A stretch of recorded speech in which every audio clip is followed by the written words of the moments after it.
Gadis 9 tahun ini ingin menantang 12 anak SMA. Anak laki-laki itu seperti musuh.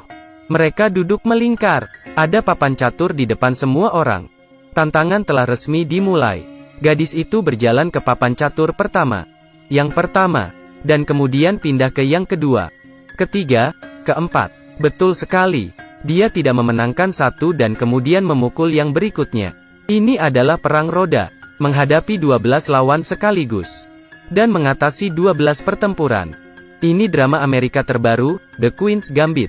Beth Harmon adalah seorang anak di panti asuhan. Suatu hari dia menemukan seorang pekerja sekolah bersembunyi di ruang bawah tanah, bermain catur sendirian. Dia ingin staf sekolah mengajarinya, tapi dia menolaknya. Gadis tidak bisa bermain catur. Pecatur ini bisa bergerak naik turun atau maju mundur. Bagian depan memiliki tempat untuk dituju, tapi bidak catur ini hanya bisa bergerak maju. Pion tinggi bisa bergerak bebas. Pekerja sekolah tidak pernah berharap bahwa dia memahami permainan dasar hanya dengan pengamatan. Saat itu panti asuhan harus beri anak obat penenang setiap harinya. Fisik Beth sensitif. Dia pingsan pertama kali mengambilnya. Tapi setelah itu, dia menemukan keindahan pil hijau ini. Menyimpannya 2 lagi. Berkonsentrasilah padanya di tengah malam. Papan catur yang dia bayangkan akan muncul di langit-langit. Seperti itu, dia mengikuti sekolah teknik untuk bermain catur di siang hari. Di malam hari, dia terus bermain dengan imajinasinya. Dia belajar lebih banyak taktik. Mengalahkan tuannya segera. Tuan tidak tersenyum. Tapi dia tahu ini jenius yang langka. Katakan yang sebenarnya, nak. Kamu benar-benar mengalahkanku. Dia mengundang seorang teman. Dia adalah pelatih klub catur SMA. Pelatih ini berpikir bahwa datang untuk bermain dengan gadis kecil itu. Tanpa diduga, setelah beberapa putaran, 3 langkah menuju kematian.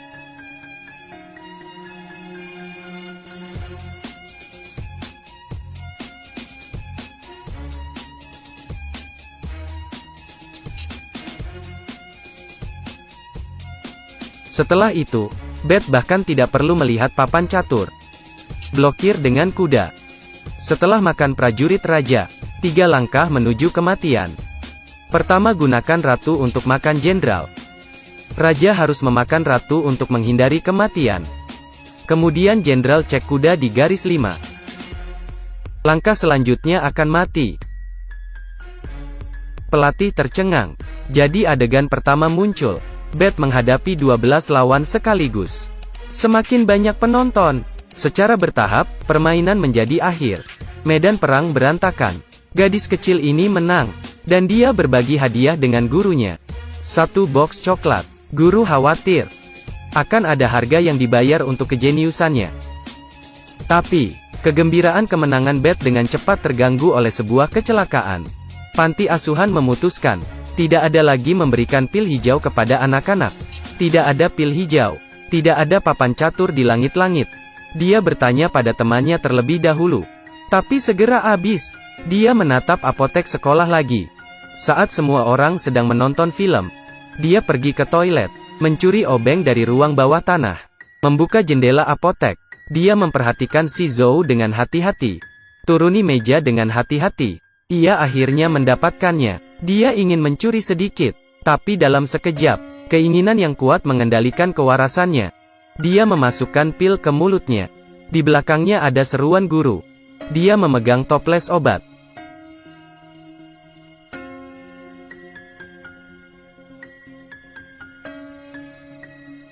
Gadis jenius ini memiliki fungsi khusus. Dia bisa membayangkan papan catur di langit-langit. Kurangi pertempuran dengan cepat. Tapi sebelum itu, dia harus minum obat penenang. Ini dia sumber inspirasinya. Juga iblis di dalam hatinya.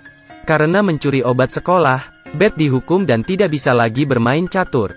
Sampai berumur 15 tahun. Dia diadopsi oleh sepasang suami istri. Dia akhirnya mendapat kesempatan untuk berhubungan dengan catur lagi. Ibu angkatnya memperlakukannya dengan baik. Tapi seperti dia sangat bergantung pada obat penenang. Jadi dia mencuri obat dari ibu angkatnya. Setelah itu, papan catur yang telah lama hilang akhirnya muncul di langit-langit lagi. Dia mendaftar untuk pertandingan catur tanpa memberitahu ibu angkatnya. Ada banyak anak laki-laki di arena. Hanya 2 pemain wanita yang duduk di pojok. Mengapa menyatukan gadis dengan gadis? Tidak menyenangkan melakukan ini. Tapi jika kamu menang, mereka akan menjadikanmu sama seperti yang lain. Tapi anak ini tidak pernah bermimpi. Beth menang atas mereka. Lolos ke final. Lawan membencinya. Selangkah demi selangkah, Beth menangis terburu-buru. Dia berlari ke kamar mandi dan minum pil. Tiba-tiba, sebuah permainan catur muncul di langit-langit. Setelah kembali, penampilan Beth telah berubah. Tegas dan percaya diri setiap saat. Cepat memahami situasinya. Bocah itu masih ingin melawan. Tapi sudah berakhir. Dia harus menyerah pada akhirnya. Ini adalah kemenangan pertama Beth dalam hidupnya. Dia pulang dengan bonus. Ibu angkatnya sangat terkejut. Dia tidak pernah berpikir bahwa dia bisa menghasilkan uang dengan bermain catur. Jadi dia secara sukarela menjadi agen Beth. Dia membantunya menelepon sekolah untuk meminta cuti. Dia sedang flu. Kamu hanya bisa kembali ke kelas setelah liburan. Kemudian mereka berkeliling. Beth seperti bambu, memenangkan banyak kejuaraan satu demi satu. Media datang kepadanya. Semuanya berjalan lancar. Sampai dia bertemu pemain catur Rusia ini. Dia sama seperti dia ketika dia masih muda. Seorang pria dan sekelompok pemain catur sedang bermain. Kemenangan besar. Sebelum pertandingan pertama, dia mendengar lawannya mendiskusikannya dalam bahasa Rusia di lift. Dia harus diselesaikan di sini. Kalau tidak, dia akan menjadi lebih kuat dan lebih kuat. Kudengar dia hanya bisa menyerang secara membabi buta. Tanpa mengambil tindakan pencegahan. Mereka juga tahu kelemahannya dengan baik. Lawannya sangat mengenalnya. Hasil dari game ini bisa dibayangkan. Dia sangat terbunuh. Menangis langsung di lapangan.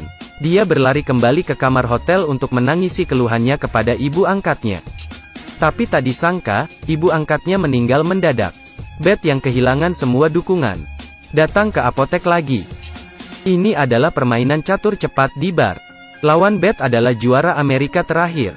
Beth kalah di game pertama. Kalah di game kedua. Masih kalah di game ketiga. Semakin banyak penonton. Tapi lutut Beth tidak bisa berhenti sama sekali. Dia berlari kembali ke kamar dengan frustrasi. Kehilangan kesabaran pada dirinya sendiri. Namun, di final resmi, Beth menang. Mantan juara mengundangnya untuk minum. Dia juga menawarkan untuk membantunya berlatih game berikutnya.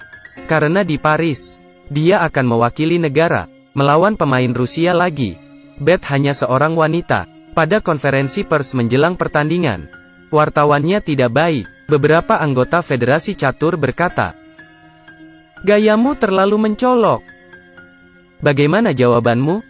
Apakah Anda berpikir bahwa jika tidak ada jakun, tidak terlalu memberatkan untuk bermain catur? Beth memutuskan, kali ini dia harus mengubah kekalahan menjadi kemenangan. Tapi malam sebelum pertandingan, seorang teman memanggilnya untuk minum. Dia gagal menahan godaan. Hasilnya, secangkir. 1 gelas lagi. Dia terbangun oleh ketukan di pintu keesokan harinya. Ketika dia berlari ke stadion, dia sudah terlambat. Dia sangat gugup sehingga dia terus minum. Karena mabuk, tangan yang memegang catur gemetar. Dia mengerti dia mengacau lagi kali ini. Saya menyerah. Kegagalan ini memberinya pukulan besar. Dia pulang dan mulai memanjakan diri. Dia minum alkohol berulang kali. Lalu memuntahkannya di cangkir. Teman ingin peduli padanya. Dibawa keluar dari pintu.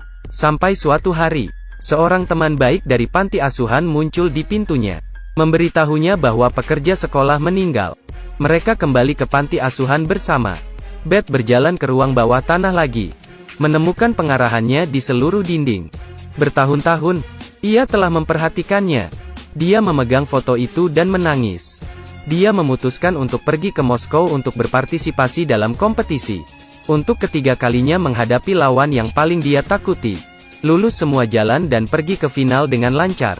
Tapi sehari sebelum pertandingan, mimpi buruk yang menghantuinya selama bertahun-tahun telah kembali.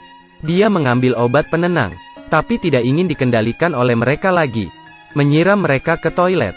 Hari berikutnya pertempuran sengit dimulai. Tapi setelah beberapa putaran, lawan tiba-tiba mengumumkan penutupan catur. Pada saat ini, apa yang diharapkan Beth adalah dia tidak membuang pil itu. Jadi dia bisa mengandalkan inspirasi di langit-langit. Tanpa diduga keesokan paginya, dia menerima panggilan. Jika dia berjalan, Anda menggunakan sayap raja untuk melakukan serangan balik. Ternyata mereka yang telah dikalahkan olehnya. Pemain catur belajar semalaman, mengembangkan rencana pertempuran paling detail untuknya.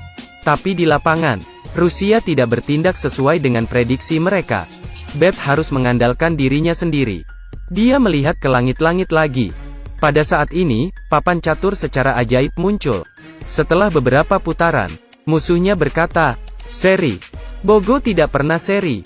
Tapi kali ini dia menawarkan ke Beth. Jika dia menerima, dapat menghilangkan reputasi mengikat dengan juara dunia. Tapi hasil imbang bukanlah kemenangan sama sekali. Dan kita semua tahu, Beth suka dengan kemenangan. Kemudian keduanya berjalan lebih cepat dan lebih cepat, akhirnya. Ini permainanmu. Di AS, mantan lawan itu juga bersorak untuknya. Ternyata jenius yang kesepian ini tidak membutuhkan takdir, tapi butuh persahabatan.